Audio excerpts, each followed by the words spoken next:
Welcome to Company Showcase, an advertising feature on HowStreet.com. I'm Jim Goddard. I'm speaking with American Manganese President and CEO Larry Reaugh. Welcome back to the show, Larry. Well, Jim, it's always good to be on the show. Larry, what's been the overall effect of the coronavirus on the markets? Well, the overall effect, of course, is that the market has cratered, and, because basically industry stopped dead in its feet. You look around, just this week you're starting to see more vehicles on the road here in the Lower Mainland. But before, you could, you saw, they were hundreds of feet apart when the traffic was going, so there wasn't many vehicles on the road. It used to be bumper to bumper. So how does that affect everything? Well, it certainly affects the fundamentals of the oil industry, because all of a sudden, in North America, nobody was lined up at the pumps. They pumped gas into their vehicles because they were going nowhere. So you got a oversupply, a basic fundamental, and the price of oil cratered. We're already starting to see some bankruptcies in that area in the U.S. and in Alberta, and you'll see more of them as time passes. And I don't know. I think that the government should be looking at building some type of a cheap reservoir to put the oil, so that they can ease it out into the market when the market comes back. And in the meantime, the big oil companies will survive. The other junior companies that had 3-4 months working capital could be in real jeopardy. And that's a major effect that I see, aside from the fact that every restaurant's closed, everything is closed, especially for small business. How many of those will survive, I don't know. How many people will be called back to work? It's going to be a lot less than we anticipate. So the overall effect is going to be the economy is going to be down for a while, and but the markets are struggling to come back, and I think we're probably in decent shape in that regard. What kind of an effect has the coronavirus had on the operations of American Manganese? Well, that's interesting. Certainly, we've been a lot busier. We had, some of our people working from home. We had, like myself and a couple other people coming into the office all the time. And so it didn't interrupt our business schedule. It interrupted our projects because we had to depend on outside companies that were contracted to do those. And, eventually they'll be getting back to work.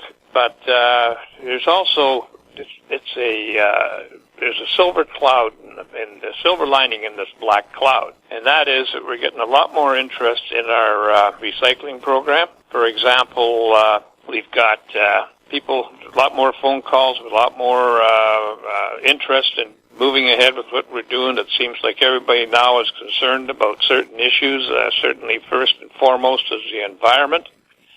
But they're also interested, in critical metals. They're interested in how exposed they are to China. And, the basic thing is that a lot of these high-tech situations that we're involved in, like EV cars, are dependent on China for critical metals and rare earths. And the exposure to the virus has really pointed up just how weak the system is. And I think there's going to be a big move forward to strengthen the system and make sure that you can get your critical metals when you need them. And, that's great for us because we got projects in that area. Not only in the batteries, but we've got projects in manganese. How has the virus affected your operations in Arizona? Well, we haven't had any operations going on, but we do have. We're located down there, and we have developed a process that is patented that could make the U.S., less dependent or totally independent when it comes to manganese, which is one of the top critical metals. And we're getting interest in that area, and I'm hoping that we can proceed on some of the things that have been proposed to us. that in itself is showing me that we're in a different era. And instead of taking lengthy times to commercialize a project or do anything like that, they may be sped up. And, because people will not just be waiting for you to turn out the final product, but they may want to be involved in it. And that's been a big part of our campaign for a couple of years now. And you've talked about patent infringements in the past. Anything new there?